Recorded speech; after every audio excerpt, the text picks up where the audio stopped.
Welcome to GTPL news. ముందుగా headlines చూద్దాం. కరీంనగర్ జిల్లాలో ఓ కుటుంబానికి పుట్టెడు దుఃఖాన్ని మిగిల్చిన ఆన్లైన్ గేమ్. 2 మాసాల క్రితం కొడుకు ఆత్మహత్య. ఎదిగిన కొడుకు మృతితో తండ్రి బలవన్మరణం.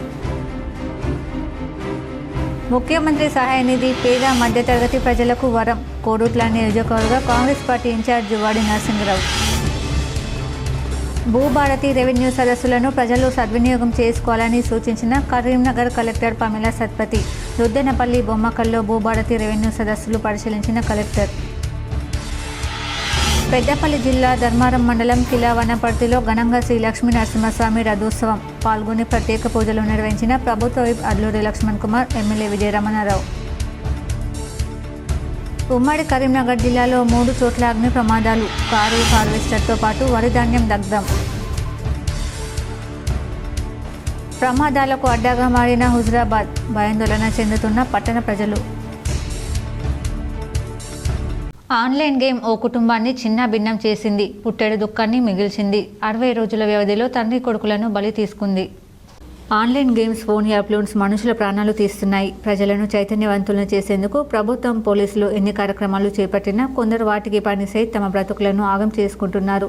ఆన్లైన్ గేమ్స్ బానిసలుగా మారి ఆర్థికంగా చితికిపోయారు. వారిపై ఆధారపడ్డ వారి బతుకులను ఆగం చేశారు. తాజాగా కరీంనగర్ జిల్లా తిమ్మాపూర్ మండలం మన్నెపల్లి గ్రామంలో విషాదకర ఘటన చోటు చేసుకుంది.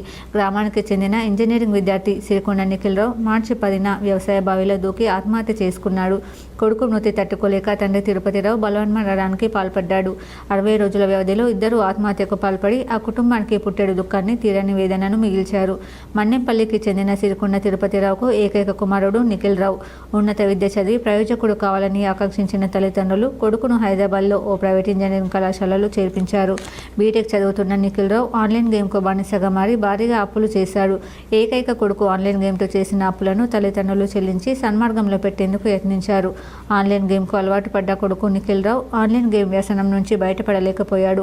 మార్చి 10న స్వగ్రామం నుంచి హైదరాబాద్కు బయలుదేరిన నిఖిల్రావు స్వగ్రామానికి సమీపంలోని వ్యవసాయ బావిలో దూకి ఆత్మహత్య చేసుకున్నాడు. కొడుకు మృతి చెందినప్పటి నుంచి మనోవేదన చెందుతున్న తండ్రి తిరుపతిరావు ఆదివారం పురుగుల మందు తాగి ఆత్మహత్యకు యత్నించారు. పరిస్థితి సీరియస్గా ఉండడంతో హైదరాబాద్కు తరలించగా ఆసుపత్రిలో చికిత్స పొందుతూ ప్రాణాలు కోల్పోయారు. 60 రోజుల వ్యవధిలో తండ్రి కొడుకులు ఇద్దరు మృతి చెందడంతో ఆ కుటుంబంతో పాటు గ్రామంలో విషాదం అలుముకుంది. ఆన్లైన్ గేమ్ తండ్రి కొడుకుల జీవితాన్ని నాశనం చేసిందని గ్రామస్తులు ఆవేదన వ్యక్తం చేస్తున్నారు. ఏకైక కొడుకు ఆన్లైన్ గేమ్కు బానిసగా మారాడని, ఆయన చేసిన తప్పిదానికి తండ్రి బలి కావాల్సి వచ్చిందంటున్నారు. ఇలాంటి పరిస్థితి మరొకరికి రాకుండా ఉండాలంటే ప్రభుత్వం ఆన్లైన్ గేమ్లపై కఠిన చర్యలు తీసుకోవాలని విజ్ఞప్తి చేస్తున్నారు. ఏ తల్లిదండ్రి అయినా చిన్నప్పటి నుంచి నా విద్యావంతుడు కావాలనే ఏ తల్లిదండ్రులు అయినా కోరుకుంటారు. కష్టపడి ఎండల వాన నీడ అనుకుంటా జరిగి పంపించినప్పుడు అక్కడ జరిగే దిక్కువాళ్ళ అలవాట్లకు బానిసగా తయారు చేసిన వాళ్ళను మీరు చర్య తీసుకోకుండా రాష్ట్ర ప్రభుత్వం కానీ కేంద్ర ప్రభుత్వం కానీ తీసుకోకపోతే మీరు వాళ్ళను ఉత్సాహపరిచినట్టయి వీళ్ళు దానిలో ఒక సూచనలు నేను ఇది చేస్తా అని అన్ని చేస్తా అంటారు. మరి ఇటువంటి పరిస్థితుల్లో ముఖ్యమంత్రి సహాయ నిధి పేద మధ్య తరగతి ప్రజలకు వరమని కోరుట్ల కాంగ్రెస్ పార్టీ నియోజకవర్గ ఇన్ఛార్జ్ జువాడి నరసింహరావు పేర్కొన్నారు. కోరుట్ల నియోజకవర్గ Congress party incharge Juvvadi Narasimharao Jagtial జిల్లా కోరుట్ల నియోజకవర్గం ఇబ్రహీంపట్నం మండలం కాంగ్రెస్ పార్టీ కార్యాలయంలో సీఎం రిలీఫ్ ఫండ్ చెక్కులను పంపిణీ చేసిన అనంతరం జువాడి నరసింహరావు మాట్లాడుతూ అనారోగ్య సమస్య వల్ల ఆర్థిక ఇబ్బందుల పాలవుతున్న పేద మధ్యతరగతి ప్రజలను తెలంగాణ రాష్ట్ర ప్రభుత్వం ముఖ్యమంత్రి సహాయ నిధి ద్వారా ఆదుకుంటుందని కోరుట్ల నియోజకవర్గ Congress party incharge Juvvadi Narasimharao అన్నారు. ఇబ్రహీంపట్నం మండలానికి చెందిన 15 మంది లబ్ధిదారులకు 5,07,500 రూపాయల విలువ గల చెక్కులను పంపిణీ చేశామని, కాంగ్రెస్ పార్టీ ప్రభుత్వం ప్రజాప్రభుత్వమని, కాంగ్రెస్ పార్టీ ప్రభుత్వం ఏర్పడిన తర్వాత పేద మధ్య ప్రజల అభివృద్ధి సంక్షేమం కోసం అహర్నిశలు కృషి చేస్తుందని, అందులో భాగంగానే ప్రజలకు అనారోగ్య సమస్య వల్ల బాధపడుతున్న వారిని ఆర్థికంగా ఆదుకునేందుకు ఆసుపత్రిలో చికిత్స కోసం ఖర్చైన వైద్య ఖర్చులను ముఖ్యమంత్రి సహాయ నిధి ద్వారా అందజేయడం జరుగుతుందని, ఇది నిరంతర ప్రక్రియ కొనసాగుతుందని ఆయన తెలిపారు. ఈ కార్యక్రమంలో జువాడి నరసింహరావుతో పాటు ఇబ్రహీంపట్నం కాంగ్రెస్ పార్టీ వివిధ హోదాల నాయకులు, కార్యకర్తలు, ముఖ్యమంత్రి సహాయ నిధి చెక్కుల లబ్ధిదారులు తదితరులు పాల్గొన్నారు. వివిధ గ్రామాల నుంచి వచ్చేసిన లబ్ధిదారులు, ముఖ్యంగా సీఎం సహాయ నిధికి మీ అందరికీ కూడా అనారోగ్యంతో మీరు హాస్పిటల్ పాలైతే మరి మీరు ఆ బిల్స్ తీసుకొచ్చి ఇస్తే నాకు ఇవి ముఖ్యమంత్రి సాయం నిధికి ఇవ్వడం జరిగింది. మీ అందరూ తెలిసి ఇక్కడ ప్రెస్ మిత్రులు అందరూ కూడా గత 10 రోజుల క్రితమే చాలా పెద్ద అమౌంట్ ఇవ్వడం జరిగింది. అంటే భూభారతి రెవెన్యూ సదస్సులను ప్రజలు సద్వినియోగం చేసుకోవాలని కరీంనగర్ కలెక్టర్ పమిలా సత్పతి సూచించారు. కరీంనగర్ జిల్లా దుద్దెనపల్లి బొమ్మకల్లో భూభారతి రెవెన్యూ సదస్సులను కలెక్టర్ పరిశీలించారు. భూ సమస్యల శాశ్వత పరిష్కారం కోసం ప్రభుత్వం నూతనంగా ప్రవేశపెట్టిన భూభారతి చట్టం అమలులో భాగంగా పైలట్ మండలం సైదాపూర్లో నిర్వహిస్తున్న రెవెన్యూ సదస్సులను ప్రజలు సద్వినియోగం చేసుకోవాలని జిల్లా కలెక్టర్ పమిలా సత్పతి సూచించారు. భూభారతి పైలట్ ప్రాజెక్ట్ రెవెన్యూ సదస్సులలో భాగంగా సైదాపూర్ మండలం దుద్దెనపల్లి గ్రామ పంచాయతీ భవనంలో బొమ్మకల్ జిల్లా పరిషత్ ఉన్నత పాఠశాలలో మంగళవారం నిర్వహించిన రెవెన్యూ సదస్సులకు కలెక్టర్ హాజరయ్యారు. రైతులు ప్రజలతో ముఖాముఖి మాట్లాడి వారి సమస్యల గురించి అడిగి తెలుసుకున్నారు. భూభారతి చట్టంపై రైతుల సందేహాలను నివృత్తి చేశారు. భూ సమస్యలు పరిష్కరించి రైతులకు వారి భూములపై పూర్తి హక్కులు కల్పించేందుకు ప్రభుత్వం భూభారతి చట్టం అమలు చేస్తుందని కలెక్టర్ తెలిపారు. ఇప్పటికే అన్ని మండలాల్లో నూతన చట్టం గురించి అవగాహన కల్పించామని గుర్తు చేశారు. ప్రభుత్వ ఆదేశాల మేరకు సైదాపూర్ మండలాన్ని పైలట్ ప్రాతిపదికన ఎంపిక చేసి గ్రామాల వారీగా రెవెన్యూ సదస్సులు నిర్వహిస్తున్నామన్నారు. ఈ రెవెన్యూ సదస్సుల్లో భూ రికార్డులలో పేరు తప్పులు, విస్తీర్ణంలో హెచ్చుతగ్గులు, వారసత్వ భూములు, భూ స్వభావం తప్పులు, నిషేధిత జాబితాలో ఉన్న భూ సమస్యలు, సర్వే నెంబర్ మిస్సింగ్, పట్టా పాస్ బుక్కులు లేకపోవడం, ప్రభుత్వ భూములను నవీకరించడం, సాదా బైనామా కేసులు, హద్దుల నిర్ధారణ, పార్ట్ బిలో చేర్చిన భూముల సమస్యలు, భూ సేకరణ కేసులు తదితర భూ సమస్యలకు సంబంధించిన దరఖాస్తులు స్వీకరిస్తున్నామని తెలిపారు. భూభారతి కొత్త ROR చట్టం ప్రకారం అధికారులు క్షేత్రస్థాయిలో విచారణ జరిపి నిర్దేశిత గడువులోపు భూ సమస్యలు పరిష్కరిస్తారని తెలిపారు. వివిధ కారణాల వల్ల రెవెన్యూ సదస్సులో అర్జీలు సమర్పించే అవకాశం లభించని వారు తర్వాత కూడా దరఖాస్తు చేసుకోవచ్చని, అధికారులు అందుబాటులో ఉండి అర్జీలు స్వీకరిస్తారని తెలిపారు.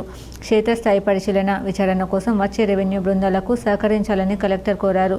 భూ సమస్యలను పరిష్కరించుకుని భూ వివాదాలు లేని గ్రామాలుగా పల్లెలను తీర్చిదిద్దుకోవాలని సూచించారు. పైలట్ ప్రాజెక్టు కింద అమలు చేస్తున్న రెవెన్యూ సదస్సులను మండలంలోని అన్ని గ్రామాల రైతులు, ప్రజలు సద్వినియోగం చేసుకోవాలని సూచించారు. సైదాపూర్లోని రెవెన్యూ గ్రామాలలో ఈ నెల 20వ తేదీ వరకు సదస్సులు పూర్తయ్యాక ప్రభుత్వ ఆదేశాల మేరకు జిల్లాలోని మిగతా అన్ని మండలాలలో రెవెన్యూ గ్రామాల వారీగా సదస్సులు నిర్వహిస్తామని అన్నారు. సదస్సులో వచ్చిన దరఖాస్తులను వెంటనే పరిశీలిస్తూ సత్వర పరిష్కారానికి అనువుగా ఉన్న వాటిని వేరుగా నమోదు చేసి రెవెన్యూ సదస్సులో ముగిసేలోగా పరిష్కరించాలని అధికారులను ఆదేశించారు. మీ సేవ ఆన్లైన్లో నమోదు చేయాల్సిన అవసరం ఉంటే రైతులకు సహకరించి నమోదయ్యేట్టుగా చూడాలని తెలిపారు. సదస్సులో హుజరాబాద్ RDO రమేష్ బాబు, తహసీల్దార్లు కనకయ్య, శ్రీనివాస్, రెవెన్యూ అధికారులు, సిబ్బంది పాల్గొన్నారు. పెద్దపల్లి జిల్లా కిల్లావనపర్తిలో లక్ష్మీ నరసింహ కళ్యాణ రథోత్సవం కన్నుల పండుగగా నిర్వహించారు. పెద్దపల్లి జిల్లా ధర్మారం మండలం కిలావనపర్తిలో శ్రీ లక్ష్మీ నరసింహస్వామి రథోత్సవం ఘనంగా నిర్వహించారు. ప్రభుత్వ విప్ అడ్లూరి లక్ష్మణ్ కుమార్, ఎమ్మెల్యే విజయ రమణారావు పెద్దపల్లి జిల్లా ధర్మారం కిలావనపర్తిలో కన్నుల పండుగల శ్రీ లక్ష్మీ నరసింహస్వామి రథోత్సవం నిర్వహించారు. రథోత్సవంలో ప్రభుత్వ whip Dharmapuri MLA Adluri Laxman Kumar, Peddapalli MLA Vijaya Ramanarao పాల్గొని ప్రత్యేక పూజలు నిర్వహించారు. కాంగ్రెస్ ప్రజాప్రభుత్వంలో ప్రజలంతా సుఖ సంతోషాలతో ఉండాలని భగవంతుని వేడుకున్నారు. పూజల్లో పాల్గొన్న లక్ష్మణ్ కుమార్, విజయ రమణారావులను ఆలయ కమిటీ సభ్యులు ఘనంగా సత్కరించారు. ఉమ్మడి కరీంనగర్ జిల్లాలో 3 చోట్ల అగ్ని ప్రమాదాలు సంభవించాయి. కారు, హార్వెస్టర్తో పాటు వారి ధాన్యం దగ్ధమైంది. ఉమ్మడి కరీంనగర్ జిల్లాలో 3 చోట్ల అగ్ని ప్రమాదాలు సంభవించాయి. అగ్ని ప్రమాదంతో కారు, హార్వెస్టర్ రైతుకు చెందిన వరి ధాన్యం దగ్ధమైంది. గంగాధర కోడిమ్యాల మండలం పూడూరు గ్రామాల మధ్య పెట్రోల్ బంక్ వద్ద కారులో అకస్మాత్తుగా మంటలు చెలరేగాయి. కారు పూర్తిగా దగ్ధమైంది. అందులో ప్రయాణిస్తున్న 6 త్రుటిలో ప్రాణాపాయ పరిస్థితి నుంచి బయటపడ్డారు. కారులో పెట్రోల్ పోసుకుని వెళ్తుండగా అకస్మాత్తుగా ఇంజన్ నుంచి మంటలు రావడంతో కారులో ఉన్న కోరుట్లకు చెందిన ఒకే కుటుంబానికి చెందిన 6 కారు దిగారు. మంటలను అదుపు చేసే ప్రయత్నం చేయగా క్షణాల్లో కారు మొత్తం మంటలు అంటుకుని పూర్తిగా కాలిపోయింది. మరోవైపు పెద్దపల్లి జిల్లా ఉదెల వద్ద అగ్ని ప్రమాదం సంభవించి రైతుకు చెందిన ధాన్యం దగ్ధమైంది. 6 గాలం శ్రమించి పండించిన పంట బుగ్గిపాలు కావడంతో అన్నదాత ఆవేదనతో ఆందోళన చెందుతున్నారు. మరోవైపు చొప్పదండిలో ప్రమాదవశాత్తు హార్వెస్టర్ దగ్ధమైంది. వరి కోసి పార్కింగ్ చేసిన మలేషియంకు చెందిన హార్వెస్టర్లో మంటలు చెలరేగాయి. మంటలు ఆర్పేలోపే పూర్తిగా కాలిపోయింది హార్వెస్టర్. అగ్ని ప్రమాదంతో 11 లక్షల వరకు ఆస్తి నష్టం వాటిల్లిందని మలేషియం తెలిపారు. ప్రమాదాలకు అడ్డాగా హుజరాబాద్ మారింది. పట్టణ ప్రజలు భయాందోళనకు గురవుతున్నారు. కరీంనగర్ జిల్లా హుజరాబాద్ ప్రమాదాలకు అడ్డాగా మారింది. వరుస ప్రమాదాలతో పట్టణ ప్రజలు భయాందోళన చెందుతున్నారు. తాజాగా ప్రభుత్వ జూనియర్ కళాశాల సమీపంలో మూలమలుపు వద్ద లారీ బోల్తా పడింది. ఆ సమయంలో ఎవరూ లేకపోవడంతో త్రుటిలో పెను ప్రమాదం తప్పింది. శంకరపట్నం మండలం ములంగూడు నుండి మక్కల లోడ్తో వరంగల్ వైపు వెళ్తుండగా జాతీయ రహదారిపై అదుపు తప్పి బోల్తా పడింది. డ్రైవర్ స్వల్ప గాయాలతో బయటపడ్డాడు. 2 రోజుల క్రితం బస్టాండ్ సమీపంలో ఓ షాప్లోకి గ్రానైట్ లారీ దూసుకెళ్లిన ఘటన మరొక ముందే మరో లారీ బోల్తా పడడంతో పట్టణ ప్రజలు భయాందోళన చెందుతున్నారు. వరుస ప్రమాదాలు పట్టణంలోనే జరుగుతుండడంతో ఈ పట్టణానికి ఏమైందని చర్చించుకుంటున్నారు. ఆపరేషన్ సింధూర్ వల్ల తమకు నష్టం జరిగిందని పాక్ మరోసారి పేర్కొంది. నష్టాలకు సంబంధించిన వివరాలను మెల్లమెల్లగా వెల్లడిస్తుంది. ఆపరేషన్ సింధూర్లో 11 మంది సైనికులు చనిపోగా మరో 78 మంది గాయపడినట్లు పాక్ పేర్కొంది. ఇక పాకిస్తాన్ వాయుసేనకు చెందిన 5 సిబ్బంది మృతి చెందారని, మిగతా వారు ఆర్మీ సిబ్బంది అని తెలిపారు. చనిపోయిన వారిలో స్క్వాడ్రన్ లీడర్ ఉస్మాన్ యూసుఫ్ కూడా ఉన్నట్లు తెలిపింది. భారత్ చేపట్టిన ఆపరేషన్లో 40 మంది పౌరులు చనిపోగా 121 మంది గాయపడినట్లు పేర్కొంది. ఈ మేరకు ఆ దేశ సైన్యానికి చెందిన డీజీ ఐఎస్పీఆర్ ఓ ప్రకటనలో వెల్లడించింది. పాకిస్తాన్ సాయుధ దళాలు ఆపరేషన్ బనియన్ మార్పూస్ ద్వారా ఖచ్చితమైన పదునైన ప్రతీకార దాడులను నిర్వహించనుంది. పాకిస్తాన్ సాయుధ దళాలు ప్రజలతో కలిసి మరణించిన పౌరులు, సైనిక సిబ్బందికి నివాళులు అర్పిస్తాయంది. ఇందులో ఎలాంటి అస్పష్టత ఉండకూడదు. పాకిస్తాన్ సార్వభౌమత్వాన్ని లేదా ప్రాదేశిక సమగ్రతను సవాలు చేసే ఏ ప్రయత్నానైనా వేగవంతమైన, పూర్తిస్థాయి నిర్ణయాత్మక ప్రతిస్పందనతో ఎదుర్కోవాలని పేర్కొంది. పాక్ ఆర్మీ అధికార ప్రతినిధి లెఫ్టినెంట్ జనరల్ అహ్మద్ షరీఫ్ చౌదరి తమ దేశ ఎయిర్ ఫోర్స్, నేవీ అధికారులతో కలిసి సోమవారం మీడియా సమావేశం నిర్వహించారు. ఇందులో ఆయన మాట్లాడుతూ భారత్తో జరిగిన సైనిక ఘర్షణల్లో మన వాయుసేనకు చెందిన ఓ యుద్ధ విమానం స్వల్పంగా ధ్వంసమైందని వెల్లడించారు. అయితే ఆ నష్టం ఏ స్థాయిలో ఉందనే విషయంపై పూర్తి వివరాలను ఆయన బయటపెట్టలేదు. మరోవైపు భారత వాయుసేనకు చెందిన ఎయిర్ మార్షల్ ఏకే భారతి కూడా తమ పాక్ యుద్ధ విమానాలను కూల్చివేసినట్లు ధృవీకరించారు. ఆ శకలాలు పాక్లో పడిపోయినట్లు పేర్కొన్నారు. కూలిన విమానం పాక్కు చెందిన మిరాజ్ కావచ్చని జాతీయ మీడియాలో కథనాలు వస్తున్నాయి. Central Board of Secondary Education 12వ తరగతి ఫలితాలు విడుదలయ్యాయి. Central Board of Secondary Education 12వ తరగతి ఫలితాలు విడుదలయ్యాయి. మంగళవారం ఉదయం సిబిఎస్ఈ బోర్డు వీటిని విడుదల చేసింది. విద్యార్థులు అధికారిక వెబ్సైట్లో ఫలితాలను చూసుకోవచ్చు. ఫిబ్రవరి 15 నుంచి ఏప్రిల్ 4 మధ్య సిబిఎస్ఈ 10, 12వ తరగతి పరీక్షలు నిర్వహించిన విషయం తెలిసిందే. దాదాపు 16 లక్షలకు పైగా విద్యార్థులు సిబిఎస్ఈ 12వ తరగతి పరీక్షలకు హాజరయ్యారు. అందులో 88.39% మంది ఉత్తీర్ణత సాధించినట్లు అధికారులు తెలిపారు. ఈ ఫలితాల్లో బాలుర కంటే బాలికలే ఎక్కువ శాతం ఉత్తీర్ణత సాధించినట్లు చెప్పారు. 1.15 లక్షలకు పైగా విద్యార్థులు 90% పైగా మార్కులు సాధించగా 24,000 మందికి పైగా విద్యార్థులు 95% పైగా మార్కులు సాధించినట్లు వివరించారు. విద్యార్థులు తాము సాధించిన స్కోర్ను వెబ్సైట్ల ద్వారా తెలుసుకోవచ్చు. రోల్ నంబర్, పుట్టిన తేదీ, స్కూల్ నంబర్, అడ్మిట్ కార్డు నంబర్లను ఎంటర్ చేయడం ద్వారా ఫలితాలు చెక్ చేసుకోవచ్చు. మరోవైపు సిబిఎస్ఈ 10వ తరగతి ఫలితాలపై స్పష్టత లేదు. గ్రీష్మంతో మండుతున్న దేశానికి చల్లని కబురు వచ్చేసింది. దేశానికి అత్యధికంగా వర్షపాతాన్నిచ్చి నైరుతి రుతుపవనాలు మరింత చురుగ్గా కదులుతున్నాయి. మంగళవారం మధ్యాహ్నం నాటికి అవి దక్షిణ అండమాన్ సముద్రం, నికోబార్ దీవులు, దక్షిణ బంగాళాఖాతానికి చేరినట్లు భారత వాతావరణ విభాగం వెల్లడించింది. రుతుపవనాల ఆగమనం దృష్ట్యా గత 2 రోజులుగా నికోబార్ దీవుల్లో భారీ వర్షాలు కురుస్తున్నాయని పేర్కొంది. రానున్న 3-4 రోజుల్లో అండమాన్ నికోబార్ దీవులంతటితో పాటు దక్షిణ అరేబియా సముద్రం, బంగాళాఖాతం మధ్య వరకు విస్తరించేందుకు వాతావరణ పరిస్థితులు అనుకూలంగా ఉన్నాయని ఐఎండీ వెల్లడించింది. మే 27 నాటికి ఈ రుతుపవనాలు కేరళను తాకే అవకాశం ఉన్నట్లు ఇప్పటికే వాతావరణ శాఖ అంచనా వేసి సంగతి తెలిసింది. సాధారణంగా జూన్ 1 నాటికి రుతుపవనాలు పలకరిస్తుంటాయి. ఈసారి మాత్రం అంతకంటే ముందుగానే వచ్చేందుకు అవకాశాలు కనిపిస్తున్నాయి. అలా జరిగితే 2009 తర్వాత రుతుపవనాలు అంచనాల కంటే ముందుగా రావడం మళ్ళీ ఇప్పుడే అవుతుంది. ఆ ఏడాది మే 23నే నైరుతి రుతుపవనాలు కేరళను తాకాయి. ఈసారి సాధారణం కంటే ఎక్కువ వర్షపాతం నమోదయ్యే అవకాశం ఉందని వాతావరణ శాఖ తెలిపింది. మన దేశంలో 52% నికర సాగు భూమికి ఇప్పటికీ వర్షపాతమే ప్రధాన ఆధారం. దేశం మొత్తం వ్యవసాయ ఉత్పత్తిలో ఈ సాగు భూమి నుంచి ఏకంగా 40% దిగుబడి వస్తుంది. అందుకే భారత ఆహార భద్రత, ఆర్థిక స్థిరత్వంలో నైరుతి రుతుపవనాలు కీలక పాత్ర పోషిస్తాయి. దేశవ్యాప్తంగా తాగునీరు, విద్యుత్ ఉత్పత్తికి, కీలకమైన జలాశయాలను తిరిగి నింపడానికి, దేశ జీడీపీ తోడ్పాటుకు ఇది ఎంతో ముఖ్యం.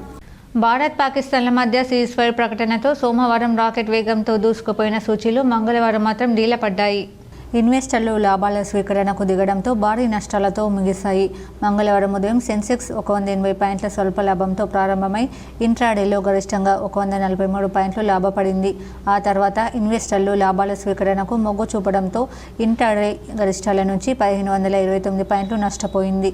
నిఫ్టీ 60 పాయింట్ల నష్టంతో ప్రారంభమై ఇంట్రాడేలో గరిష్టంగా 49 పాయింట్లు లాభపడింది.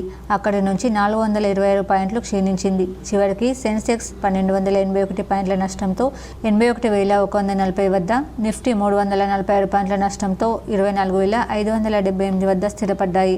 భారత్ పాక్ల మధ్య ఉద్రిక్తతలు కొనసాగుతుండడం, యుఎస్ చైనాల మధ్య సుంకాల తగ్గింపునకు కుదిరిన ఒప్పందం భారత్కు ప్రతికూలంగా మారనుండడం, అమెరికా నుంచి దిగుమతి చేసుకునే స్టీల్, అల్యూమినియం ఉత్పత్తులపై ప్రతీకార సుంకాలు పెంచాలని భారత్ నిర్ణయించడం గత ట్రేడింగ్ సెషన్లో భారీ లాభాలు వచ్చినందుకు ఇన్వెస్టర్లు లాభాల స్వీకరణకు మొగ్గు చూపడంతో ప్రధాన సూచీలు పతనమయ్యాయి. Central Board of Secondary Education 10వ తరగతి ఫలితాలు విడుదలయ్యాయి. Central Board of Secondary Education 10వ తరగతి ఫలితాలు విడుదలయ్యాయి. మంగళవారం మధ్యాహ్నం తర్వాత సిబిఎస్ఈ బోర్డు వీటిని విడుదల చేసింది.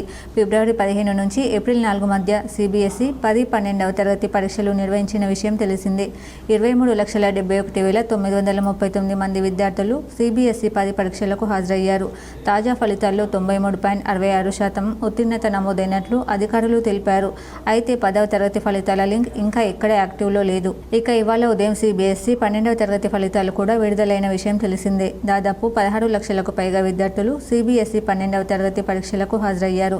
అందులో 88.39% మంది ఉత్తీర్ణత సాధించినట్లు అధికారులు తెలిపారు. ఈ ఫలితాల్లో బాలుర కంటే బాలికలు ఎక్కువ శాతం ఉత్తీర్ణత సాధించినట్లు చెప్పారు. కాల్పుల విరమణ ఒప్పందం జరిగినప్పటికీ పాకిస్తాన్ ఇంకా దాడులకు యత్నిస్తున్నట్లు కనిపిస్తోంది. సరిహద్దు ప్రాంతాల్లో సోమవారం రాత్రి మళ్లీ డ్రోన్లు కనిపించినట్లు కథనాలు వచ్చాయి. దీంతో అక్కడి ప్రజలు మరోసారి భయాందోళనకు గురవుతున్నారు. ఈ పరిణామాల నేపథ్యంలో దేశీయ విమానయాన సంస్థలు అప్రమత్తమయ్యాయి. పాక్తో సరిహద్దు పంచుకుంటున్న నగరాలకు పలు విమాన సర్వీసులను రద్దు చేస్తున్నట్లు ఎయిర్ ఇండియా, ఇండిగో ప్రకటించాయి. తాజా పరిణామాలు ప్రయాణికుల భద్రతను దృష్టిలో ఉంచుకుని జమ్మూ, లేహ్, జోధ్పూర్, అమృత్సర్, భుజ్, జామ్నగర్, చండీగఢ్, రాజ్కోట్ నగరాలకు మంగళవారం విమాన రాకపోకలు నిలిపివేస్తున్నాం. పరిస్థితులను నిశితంగా గమనిస్తున్నాం. అప్డేట్లను ఎప్పటికప్పుడు ప్రకటిస్తామని ఎయిర్ ఇండియా తమ ప్రకటనలో వెల్లడించింది. అటు ఇండిగో కూడా ఇదే విధమైన ప్రకటన చేసింది. ప్రయాణికుల భద్రతే మాకు అత్యంత ప్రాధాన్యం. దీనివల్ల మీ ప్రయాణ ప్రణాళికలకు అంతరాయం ఏర్పడినప్పటికీ రద్దు చేయక తప్పట్లేదు. ప్రయాణికులకు కలిగిన అసౌకర్యానికి క్షమాపణ చెబుతున్నామని కంపెనీ పేర్కొంది. శ్రీనగర్, లేహ్, రాజ్కోట్, చండీగఢ్, జమ్మూ, అమృత్సర్ ప్రాంతాలకు ఇండిగో విమాన సర్వీసులను నిలిపివేసింది. వాస్తవానికి సరిహద్దు ప్రాంతాల్లో ఉద్రిక్త పరిస్థితులు కాస్త సద్దుమణిగినట్లు అనిపించడంతో సోమవారం నుంచి 32 ఎయిర్పోర్టులను తిరిగి అందుబాటులోకి తెచ్చిన సంగతి తెలిసింది. దీంతో విమాన సేవలను పునరుద్ధరించేందుకు ఎయిర్లైన్లు కూడా సిద్ధమయ్యాయి. అయితే జమ్మూ కాశ్మీర్లోని సాంబా సెక్టర్లో సోమవారం రాత్రి డ్రోన్ల కదలికలు కనిపించాయి. అటు పంజాబ్లోను జలంధర్లో ఓనిగా డ్రోన్ను కూల్చివేసినట్లు సైనిక బలగాలు ప్రకటించాయి. కలవరపడాల్సిందేమీ లేదని, పరిస్థితి పూర్తి నియంత్రణలోనే ఉందని వెల్లడించాయి. ఈ పరిణామాల నేపథ్యంలో ఢిల్లీ నుంచి అమృత్సర్కు వెళ్లాల్సిన ఇండిగో విమానాన్ని కొంత దూరం వెళ్ళాక తిరిగి వెనక్కి మళ్లించారు. అనంతరం విమాన సర్వీసులు నిలిపివేస్తున్నట్లు ఇండిగో ప్రకటించింది. రాష్ట్రంలో సైనిక్ స్కూల్ ఏర్పాటు చేసే వరకు ఏపీలో తెలంగాణ పిల్లలకు స్థానికత్వం కల్పించాలని మంత్రి పొన్నం ప్రభాకర్ డిమాండ్ చేశారు. కేంద్రం, ఏపీ సర్కార్ నిర్ణయంతో సైనిక్ స్కూల్ ప్రవేశ పరీక్ష రాసిన 20,000 మంది విద్యార్థులు నైరాశ్యంలో ఉన్నట్లు తెలిపారు. దేశంలో దాదాపు అన్ని రాష్ట్రాల్లో సైనిక్ స్కూళ్లు ఉన్నాయని, తెలంగాణలో తొందరగా ఏర్పాటు చేయాలని కోరారు. ఈ విషయంలో కేంద్ర మంత్రులు బండి సంజయ్, కిషన్ రెడ్డి జోక్యం చేసుకోవాలని విజ్ఞప్తి చేశారు. ఆరుగాలం శ్రమించి అన్నదాతల శ్రమను దోచుకునేందుకు యత్నించారు. జగిత్యాల జిల్లాలో హమాలీలు తూకంలో గోల్మాల్ చేసి రైతును నిల్వన ముంచేందుకు యత్నించి అడ్డంగా బుక్కయ్యారు. ధర్మపురి మండలం రాయపట్నంలో సహకార సంఘం ఆధ్వర్యంలో ధాన్యం కొనుగోలు చేస్తున్నారు. రైతు తిరుపతి ధాన్యం తూకం వేసిన హమాలీలు మోసానికి పాల్పడ్డారు. 40 కిలోల చొప్పున తూకం వేయాల్సి ఉండగా ఒక్కో బ్యాగులో 44 నుంచి 45 కిలోలు తూకం వేశారు. మోసానికి ముందు రైతు తిరుపతిని మంచినీళ్లు తేవాలని పంపించి 60 బ్యాగుల వరకు 44 నుంచి 45 కిలోల చొప్పున తూకం వేశారు. దాదాపు 2.5 క్వింటాల వరకు అధికంగా తూకం వేసి సొమ్ము చేసుకునేందుకు యత్నించారు. గమనించిన రైతు ఎక్కువ తూకం వేసిన బ్యాగులపై అనుమానం వచ్చి ఒక బ్యాగ్ తూకం వేయగా 44 కిలోల వెయిట్ వచ్చింది. ఎందుకు అలా చేశారని రైతు తిరుపతితో పాటు స్థానికులు నిలదీయడంతో హమాలీలు పారిపోయే ప్రయత్నం చేశారు. మోసపోయిన రైతు ఆవేదనతో ఆందోళన వ్యక్తం చేయగా సెంటర్ నిర్వాహకులపై అన్నదాతలు ఆగ్రహం వ్యక్తం చేశారు. హమాలీలు ఎక్కువ తూకం వేసిన బ్యాగులను మరోసారి తూకం వేసి రైతుకు అన్యాయం జరగకుండా చూశారు. మోసం చేసేందుకు యత్నించిన హమాలీలపై చర్యలు తీసుకోవాలని రైతులు డిమాండ్ చేశారు. కళ్ళు తాగిన మత్తులో ఎక్కువ తూకం వేశామని హమాలీలు తప్పు ఒప్పుకోవడంతో రైతులు క్షమించి వదిలేశారు. సార్ అడ్లు లైన్ వచ్చిందని చెప్పారు. వచ్చి పొద్దుల బారదాన్ని వేసుకున్నా. వచ్చి మా ఊళ్ళో జోకినాక 6:30కు నీ లైన్ వచ్చిందిరా, ఇప్పుడు ఇలా జోకపోతే రేపు నీ బంధు వేరులో జోకుతా అన్నారు. అన్నాక ఆయన వచ్చి తట్టు తీసిన జోకిపిస్తా అన్న. నేనున్నంతసేపు 30 బత్తాలు కరెక్ట్ జోకిండు. నన్ను నీళ్ళు అడిగిండు. అమ్మలో నీళ్ళు అడిగినాక అడిగినా, నేను నీళ్ళు ఎట్లా తేవాలో మీకు సుచేత నీళ్ళు లేరా అని అడిగితే తిరుపతి అన్నాక 40 రూపాయలు పెట్టి టిన్ను కొనుక్కొచ్చిన. టిన్ను కొనుక్కొచ్చేరకు 60 బత్తాలు 45 కిలోలు 43 కిలోలు 45 కిలోలు 45 కిలోల మొత్తం జోకిళ్ళు 60 బత్తాలు పెట్టిండు. కరీంనగర్లో ప్రజావానికి విశేష స్పందన లభించింది. బాధితులు బారులు తీరి కలెక్టర్కు సమస్యలు విన్నవించారు. కరీంనగర్ కలెక్టరేట్లో ప్రజావాణి నిర్వహించారు. ప్రజావానికి జిల్లా నలుమూలల నుంచి బాధితులు తరలివచ్చి 264 దరఖాస్తులు కలెక్టర్ పమిల సత్పతికి సమర్పించారు. ప్రజావాణిలో వచ్చే దరఖాస్తులకు అధిక ప్రాధాన్యత ఇచ్చి త్వరితగతిన పరిష్కరించాలని సంబంధిత అధికారులను ఆదేశించారు. అదనపు కలెక్టర్ ప్రఫుల్ దేశాయ్తో కలిసి వినతులు స్వీకరించిన కలెక్టర్ సమస్యల పరిష్కారం కోరుతూ ప్రజలు ప్రజావాణిని ఆశ్రయిస్తున్నారని, వారి దరఖాస్తులను సత్వరమే పరిష్కరించాలన్నారు. ప్రజావాణి పోర్టల్లోని పెండింగ్ దరఖాస్తులను కూడా పరిష్కరించాలని ఆదేశించారు. కరీంనగర్లోని 11వ డివిజన్ గౌతమ్ నగర్లో సూడా నిధుల నుండి 15 లక్షలతో సీసీ రోడ్డు నిర్మాణానికి సూడా చైర్మన్ కోమటిరెడ్డి నరేందర్ రెడ్డి శంకుస్థాపన చేశారు. స్థానిక మాజీ కార్పొరేటర్ ఆకుల నర్మదా నర్సయ్య, డివిజన్ కాంగ్రెస్ అధ్యక్షుడు నెల్లి నరేష్ స్థానిక ప్రజల కోరిక మేరకు పనులు చేపట్టడం జరిగిందని నరేందర్ రెడ్డి తెలిపారు. పద్మనగర్ బైపాస్ రోడ్కు సమీపంలో ఉన్న ఈ కాలనీలో వర్షాకాలం వస్తే ముంపుకు గురై బురదమయంగా నడవలేకుండా తయారవుతుందని, ఇళ్లలోకి నీరు చేరడంతో ఎన్నో ఇబ్బందులు పడుతున్నామని మా దృష్టికి తీసుకువచ్చారని, వర్షాకాలం ప్రారంభమయ్యే వరకు పనులు పూర్తి చేయాలని కాంట్రాక్టర్ను ఆదేశించామని నరేందర్ రెడ్డి తెలిపారు. మెట్పల్లిలో ఫాస్ట్ ఫుడ్ సెంటర్లపై అధికారులు ఆకస్మిక తనిఖీలు చేశారు. జగిత్యాల జిల్లా మెట్పల్లి పట్టణంలో ఈరోజు Metpalli municipal commissioner T Mohan ఆదేశాలతో మెట్పల్లి పట్టణంలోని ఫాస్ట్ ఫుడ్ సెంటర్లపై దాడులు నిర్వహించి ఆకస్మిక తనిఖీలు నిర్వహించి పరిశుభ్రత వారు వినియోగిస్తున్న సింగిల్ యూజ్ ప్లాస్టిక్ను స్వాధీనపరుచుకొని సుమారుగా 1500 రూపాయలు జరిమానాలు విధించడంతో పాటు బట్ట సంచులు వాడాలని తెలిపారు. దీనిని ఉద్దేశించి మున్సిపల్ కమిషనర్ టి మోహన్ మాట్లాడుతూ సింగిల్ యూజ్ ప్లాస్టిక్ను పూర్తి స్థాయిలో నిషేధించి జూట్ బ్యాగులు వాడాలని ఆయన తెలిపారు. ఫాస్ట్ ఫుడ్ సెంటర్లు పరిశుభ్రత పాటించాలని, ఏ రోజుకు ఆ రోజు మటన్ చికెన్ కానీ ఫ్రెష్గా వండి ఇవ్వాలని, ఫ్రిడ్జ్లో పెట్టి మరుసటి రోజు వండి ఇవ్వరాదని, అలాంటిది మా దృష్టికి వస్తే కఠిన చర్యలు తప్పవని ఆయన తెలిపారు. దుకాణదారులందరూ ట్రేడ్ లైసెన్స్ తీసుకోవాలని, లేని ఎడల భారీ జరిమానాలు విధించడంతో పాటు దుకాణాలు సీజ్ చేయడం జరుగుతుందని ఆయన తెలిపారు. ఈ కార్యక్రమంలో incharge sanitary inspector Ratnakar, environment engineer Vishnu, Mujeeb, Punnam Nayak, Prashanth, Mahipal తదితరులు పాల్గొన్నారు. సైదాపూర్ మండల కేంద్రంలో దేశవ్యాప్త సార్వత్రిక సమ్మె పోస్టర్ను సిఐటియు నాయకులు ఆవిష్కరించారు. ఈ నెల 20న దేశవ్యాప్త సార్వత్రిక సమ్మెకు సంబంధించిన వాల్ పోస్టర్ను కరీంనగర్ జిల్లా సైదాపూర్ సిఐటియు నాయకులు ఆవిష్కరించారు. పోస్టర్ ఆవిష్కరణలో సిఐటియు జిల్లా కార్యదర్శి ఎడ్ల రమేష్ పాల్గొని మాట్లాడుతూ శతాబ్ద కాలంగా కార్మిక వర్గం అనేక త్యాగాలు, పోరాటాలతో సాధించుకున్న 29 కార్మిక చట్టాలను రద్దు చేసి 4 లేబర్ కోర్సులుగా తీసుకొచ్చి వాటి అమలుకు కేంద్ర ప్రభుత్వం తీవ్రంగా ప్రయత్నిస్తుందని ఆరోపించారు. దాన్ని వ్యతిరేకిస్తూ 20న దేశవ్యాప్త సార్వత్రిక సమ్మె చేయాలని జాతీయ కార్మిక సంఘాలు, కేంద్ర రాష్ట్ర ప్రభుత్వ ఉద్యోగ సంఘాలు, స్వతంత్ర ఫెడరేషన్లు పిలిపించాయని తెలిపారు. ప్రభుత్వ రంగ సంస్థలు, రైల్వే, విమాన సేవలు, బ్యాంక్స్, ఇన్సూరెన్స్, బొగ్గు గనులు ప్రైవేటీకరణ విరమించుకోవాలని, పని హక్కు ప్రాథమిక హక్కుగా గుర్తించాలని డిమాండ్ చేశారు. సమ్మెలో ప్రతి ఒక్కరూ పాల్గొని విజయవంతం చేయాలని కోరారు. ఈ కార్యక్రమంలో సిఐటియు సైదాపూర్ మండల కన్వీనర్ పల్లె Tirupati, staff and workers federation regional అధ్యక్షులు ములుగుడి రాజయ్య, భవన నిర్మాణ కార్మిక సంఘం మండల అధ్యక్ష కార్యదర్శులు రామ్మూర్తి తదితరులు పాల్గొన్నారు. 29 చట్టాలను తీసేసి 4 లేబర్ కోడ్లు పెట్టడం వల్ల ఉపయోగం ఏంటంటే కార్మిక వర్గానికి ఎలాంటి ఉపయోగం లేదు. ఆ కార్మిక చట్టాల్లో కార్మికులకు ఏవైతే అనుకూలంగా ఉన్నాయో ఆ సెక్షన్స్ మొత్తం తీసేసి లేబర్ కోడ్లు పెట్టింది. ఈ లేబర్ కోడ్లు పెట్టడం వల్ల కార్మిక వర్గానికి ఎలాంటి ఉపయోగం లేదు.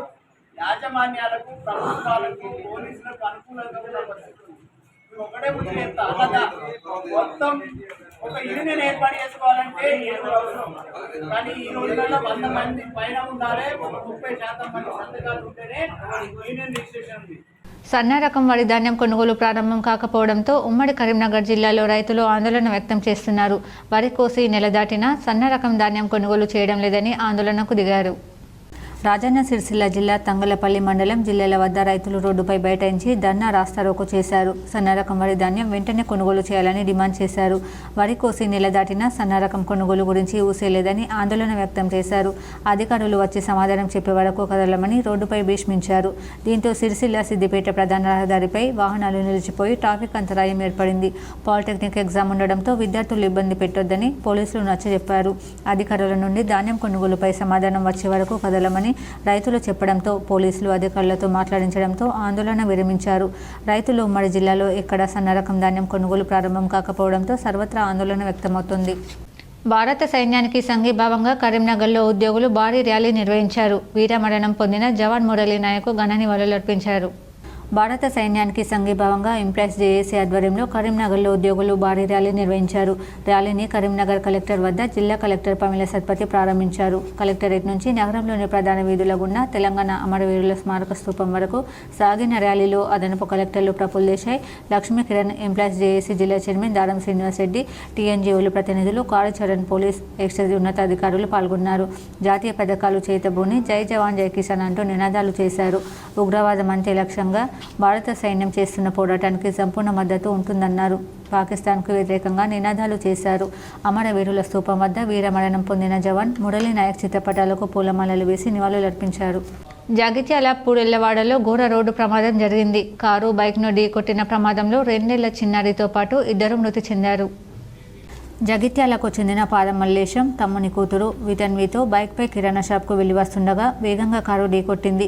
చిన్నారితో పాటు పెద్దనాన్న మల్లేశం అక్కడికక్కడే మృతి చెందారు. మద్యం మత్తులో కారు డ్రైవర్ ఉన్నట్లు అనుమానం. కారులో ప్రయాణిస్తున్న 2 పోలీసులు అదుపులోకి తీసుకున్నారు. సంతానం లేని మల్లేశం తమ్ముని కూతురుని అల్లారు ముద్దుగా బైక్పై తిప్పేవాడని స్థానికులు తెలిపారు. ప్రమాదం 2 బలిగొనడంతో కుటుంబ సభ్యులు కన్నీరు మున్నీరుగా వెలిపిస్తున్నారు. ఈ నెల 15 నుంచి 22 వరకు Telangana women's league football tournament స్థానిక ఉమెన్స్ కాలేజ్ క్రీడా మైదానంలో నిర్వహించనున్నట్లు టోర్నమెంట్ చైర్మన్ మంతిన రాజేందర్ రెడ్డి తెలిపారు. నిజామాబాద్ జిల్లా ఫుట్బాల్ సంఘం అధ్యక్ష కార్యదర్శులు ఫారూక్ జావేద్ల సహకారంతో ఈ పోటీలు నిర్వహిస్తున్నామని ఆయన తెలిపారు. ఈ టోర్నమెంట్లో తెలంగాణ రాష్ట్రం నుంచి 6 జట్లు, DKR football club, PKR football club, Medak football association జట్టు, ఎర్రపల్లి సరస్వతి ఎఫ్సి జట్టు, కేర్ ఫుట్బాల్ జట్లు పాల్గొంటున్నాయని, బి ప్రతి జట్టులో ఇతర రాష్ట్రాల 3 క్రీడాకారులకు అనుమతి ఉందని, ఈ టోర్నమెంట్లో ఇండియా క్యాంపుకు ఇండియాకు ప్రాతినిధ్యం వహించిన క్రీడాకారులు ఆడుతున్నట్లు ఆయన తెలిపారు. టోర్నమెంట్ కన్వీనర్గా doctor Kavitharani, organising secretary Erram Sudheer వ్యవహరిస్తున్నారని ఆయన తెలిపారు. ఈ టోర్నమెంట్ లీగ్ కమ్ నాకౌట్ పద్ధతిలో నిర్వహిస్తున్నట్లు ఆయన తెలిపారు. ఈ టోర్నమెంట్ విజేత ఇండియన్ ఫుట్బాల్ ఉమెన్స్ లీగ్కు క్వాలిఫై అవుతుందని ఆయన తెలిపారు.